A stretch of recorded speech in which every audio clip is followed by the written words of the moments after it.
नमस्कार। जय तंत्र मंत्र केंद्र में मैं आप सबका हार्दिक स्वागत एवं अभिनंदन करता हूं। मेरे प्रिय भाई बहनों, आज मैं आपको बहुत ही लाजवाब जानकारी दूंगा। 2025 और 7 सितंबर का चंद्र ग्रहण, जिसके बारे में बताऊंगा किस राशि के लिए अच्छा है, किस राशि के लिए खराब है, और बताऊंगा आपको ग्रहण में साधनाएं कर सकते हो।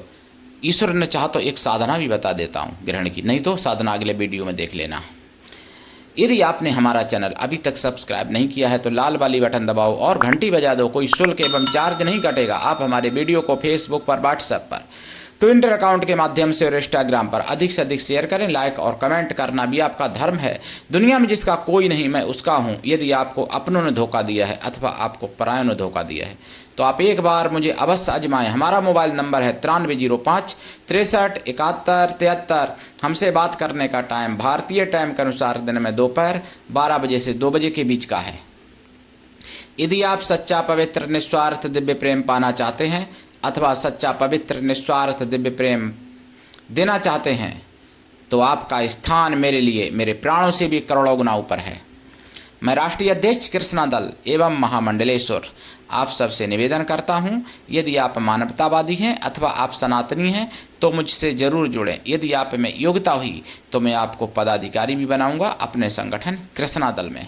ये कृष्णा दल हमारा, आपका, सबका एक परिवार है। आप देश विदेश में, विश्व के किसी भी कोने में रहते हैं, किसी भी जाति धर्म से हैं, कोई दिक्कत नहीं। आप हमारे दिए हुए ज्ञान से भरपूर लाभ उठा सकते हैं। ये ग्रहण के बारे में बताऊं उससे पहले कुछ ज़रूरी बातें बताना चाहता हूं आपको। बरेली में, उत्तर प्रदेश के बरेली में एक परिवार को मदरसा संचालकों ने, 4 जिहादियों ने हिंदू से मुस्लिम बना दिया। यहाँ तक कि एक नेत्रहीन भाई, उनको भी नहीं छोड़ा। उनको, नेत्रहीन को भी मुस्लिम बना के और मुस्लिम लड़की से शादी करवा दी ताकि जो सपोले और पैदा कर सको। इसलिए ये घटना है, मैंने सुदर्शन चैनल पर सुनी है। और ये घटना सुदर्शन चैनल पर मैंने सुनी है, यानी 27 अगस्त 2025 में। और पहली घटना। दूसरी घटना सुनी है मैंने गाजियाबाद क्षेत्र, मतलब नोएडा क्षेत्र में एक जिहादी पकड़ा गया। नकली पनीर बनाता था, जहर खिलाता था, केवल हिंदुओं को ही बेचता था। आप समझ रहे ना, जिहाद हिंदुओं को खिलाता था। जो शादी विवाह या और कोई फंक्शन में वो पनीर हिंदुओं के मुख के द्वारा पहुंच के हिंदुओं के शरीर में जहर काम करता था, जहर बनाता था। वो पकड़ा गया, वो भी जेल गया। ठीक। और मदरसा संचालक जो पकड़े गए, मतलब पकड़े गए कि नहीं पकड़े गए मुझे अभी जानकारी पूरी नहीं है, बरेली के जिन्होंने धर्मांतरण कराया। अब जो याद है ना, माई लॉर्ड जिन्होंने कहा 10 मदरसों पे ताले लगाए थे योगी जी ने, तो कहा कि खोल दो ताले। माई लॉर्ड का आदेश था, माई लॉर्ड का, और माई लॉर्ड ने ताले खुलवाए। अब उस पर माई लॉर्ड क्या कहेंगे? इलाहाबाद, प्रयागराज हाई कोर्ट के, लखनऊ पीठ के पंकज माननीय माई लॉर्ड क्या कहेंगे? बरेली में जो पकड़ा गया मदरसा संचालक, ऐसे ही मदरसों पर ताले खुलवा के ऐसे ही बढ़ावा दिलवाएंगे माई लॉर्ड की भी। अब मैं क्या बताऊं, कुछ कहना नहीं अच्छा रहता है, क्योंकि कोई बिना स्वार्थ के तो कुछ कार्य करता नहीं। माई लॉर्ड का भी कुछ स्वार्थ होगा, तभी तो ऐसा सोचा है उन्होंने। तो इसमें आपको समझना चाहिए। समझ रहे हैं मेरी बात को भाई बहनों? तो ये और मैं आपको बता दूं, ये तो घटनाएं हो गई नोएडा की और बरेली की। और भी कई ऐसी घटनाएं हुई हैं।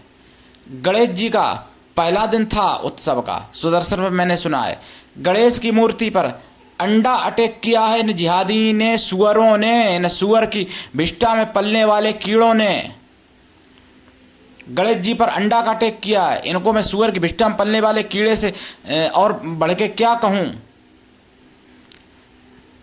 वो हिंदू कुछ नहीं बिगाड़ रहे थे, लेकिन उनके गणेश जी की प्रतिमा पर किया है। ये भी मैंने सुदर्शन चैनल पर सुना है 27 अगस्त को।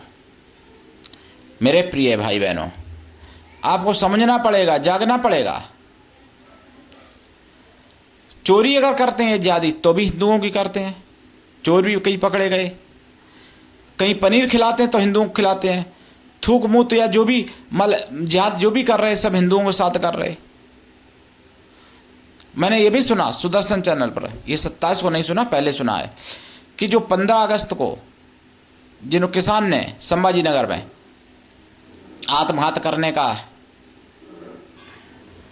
यानी दिन दिया था, 14 अगस्त को उनको न्याय मिला, लेकिन 15 अगस्त के बाद फिर पुलिस वाले पहुंचे और ऐसा बताया गया, और पुलिस वालों ने पहुंचे या उनको बुलाया जो भी है, और पुलिस वालों ने समझौता करवाने का दबाव डाला, समझौता कर लिया बेचारे ने। उसके बाद में उन जिहादियों ने उनकी किसान की महिलाओं तक को पीटा बहुत ज़्यादा, और किसान को पूरे परिवार को पीटा, महिलाओं तक को पीटा। और अब आप समझ सकते हो अगर समझदार हो तो कि शासन प्रशासन क्या कर रहा है संभाजी नगर का, महाराष्ट्र का। मेरे प्रिय भाई बहनों, ये आपको समझना पड़ेगा, जागना पड़ेगा, और नहीं तो फिर जो बांग्लादेश में हुआ ना वही तुम्हारे घर पर भी होगा। पूरे परिवार को बना दिया मुस्लिम बरेली में। हरिगढ़ की महिला एक जिन्होंने खुलासा किया सुदर्शन चैनल पर, और भी कई सुदर्शन चैनल की जो हैं खबरें हैं, लेकिन मैं आपको क्या बताऊं प्रिय भाई बहनों, इतना ही बताना काफ़ी है, बहुत खबरें हैं। अब मैं आपको ग्रहण के बारे में बता दूं। देखिए ये ग्रहण क्या क्या नुकसान लाएगा। विस्फोट करा सकता है। ग्रहण का प्रभाव 164 दिन तक रहता है। 7 सितंबर का जो ग्रहण पड़ रहा है कुंभ राशि पर पड़ रहा है, ठीक है। और इस ग्रहण का टाइम शाम के यानी रात में 9:57 से शुरू होगा और 1:27 पर इसका मोक्ष है, यानी 3 घंटा 30 मिनट का ये ग्रहण है, स्पर्श से लेकर और मोक्ष तक। तो इस ग्रहण में सावधानियां बरतें। जैसे माताएं बहनें जो हैं गर्भवती अगर हैं तो कोई धारदार हथियार वाला काम ना करें, सब्जी काटना इत्यादि, यानी कुछ भी ना करें, केवल जाप करें और भगवान या फिर कोई धार्मिक पुस्तक पढ़ें या भगवान का नाम लें, सीताराम सीताराम, राधे श्याम राधे श्याम, या और कोई नाम ओम नमः शिवाय या कोई भी मंत्र भगवान का देवी का जपें ग्रहण काल में। अन्य लोग भी जाप करें, कोई कार्य ग्रहण में नहीं किया जाता। ग्रहण में तो मलमूत्र विसर्जन करना भी दोष होता है, लेकिन जिसको रोग है उसकी तो मजबूरी है। अगर रोग नहीं है तो विसर्जन ना करें उस समय मलमूत्र का। मैथुन बिल्कुल ना करें, सोना बिल्कुल पाप है, कुछ खाना पीना भी पाप है, लेकिन रोगी दोषी जो हैं या जो बच्चे हैं उनके लिए माफ है। और ग्रहण क्या क्या काम करेगा वो मैं बता दूं। विस्फोट करा सकता है, कहीं भी होंगे, जहाँ जहाँ ग्रहण दिखेगा उन देशों में कहीं भी हो सकते हैं। उथल पुथल होगी राज्य में, उन राज्यों में, उन देशों में। हो सकता है कोई सरकार गिर जाए, हो सकता है किसी नेता की मृत्यु हो जाए, हो सकता है किसी का कोई आग लगना जैसे जनहानि, ये सब भी होने की संभावना है इसमें।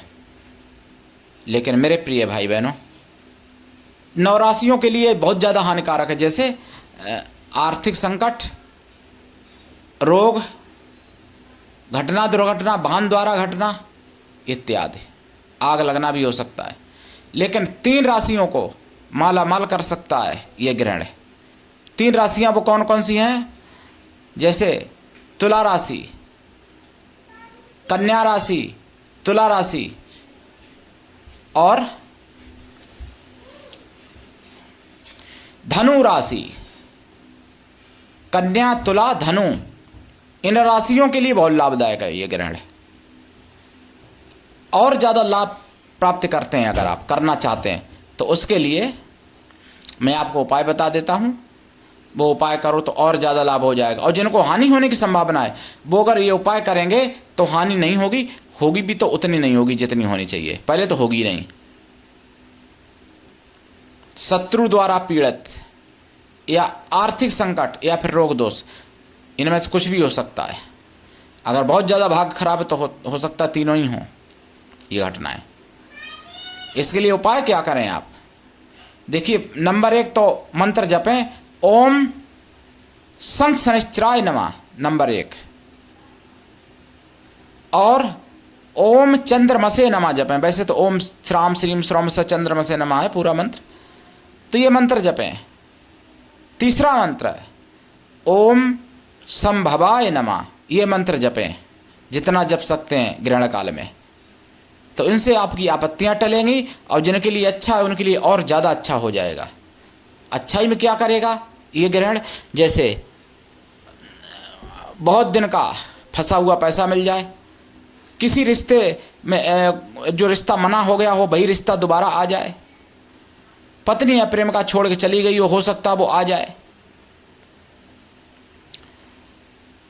धन से सुखी हो जाए, कोई लंबे समय से अगर रोग चला आ रहा है तो रोग समाप्त हो जाए, शत्रु अगर आपके ज़्यादा परेशान कर रहे तो क्या पता शत्रु शत्रुता ही छोड़ दे।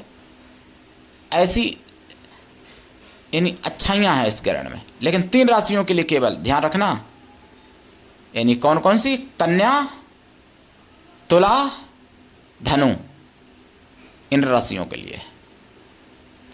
और 9 राशियों के लिए बहुत खराब है ये ग्रहण है। इसमें उपाय भी कर सकते हैं। चंद्र ग्रहण है तो जैसे जो अपने वस्त्र पहने हैं वो वस्त्र चंद्र ग्रहण में उतारें, और चंद्र ग्रहण में ही किसी वाल्मीकि समाज के जो व्यक्ति हैं जो काम करते हो वाल्मीकि वाला यानी झाड़ू वाला, उनको दे दें, बहन को या भाई को, कोई भी हो वाल्मीकि समाज में, उनको दे दें वो वस्त्र। इससे आपका बहुत बड़ा दुख टल जाएगा और बहुत बड़ी सुख की प्राप्ति होगी। तो ये उपाय करें और चावल अपने ऊपर से उतार के दान कर दें अगर संभव है तो। ग्रहण के बाद स्नान जरूर करना चाहिए। ग्रहण काल में भी स्नान दान का महत्व है और ग्रहण के बाद ग्रहण मोक्ष पे तो स्नान करना ही चाहिए।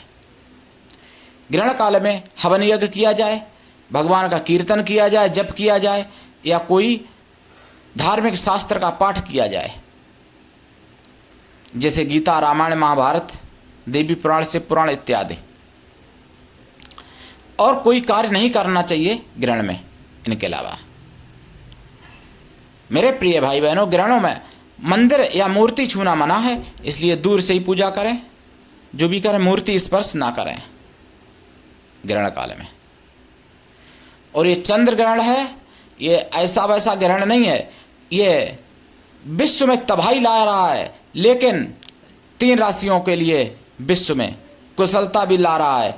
इस ग्रहण के बाद विमान दुर्घटना, एक्सीडेंट, अग्निकांड, बाढ़ से खतरा, ये सब बढ़ सकता है। मृत्यु घटना, दुर्घटना द्वारा विश्व में मृत्यु की जो है संख्या, मृतक लोगों की संख्या ज़्यादा बढ़ सकती है, मृत्यु ज़्यादा, अकस्मात मृत्यु बढ़ सकती हैं। तो मेरे प्रिय भाई बहनों, जागिए और दूसरों को जगाइए। आप सबका चैनल, इसलिए इसको अपना चैनल समझ के आगे बढ़ाइए और सनातन धर्म की आवाज़ इसलिए जन जन तक पहुंचाइए। देखिए वीडियो अंत तक। आज के लिए इतना ही, धन्यवाद। जय श्री राम, हर हर महादेव, वंदे मातरम, जय सनातन, जय चंद्र भगवान की, जय शनि महाराज की।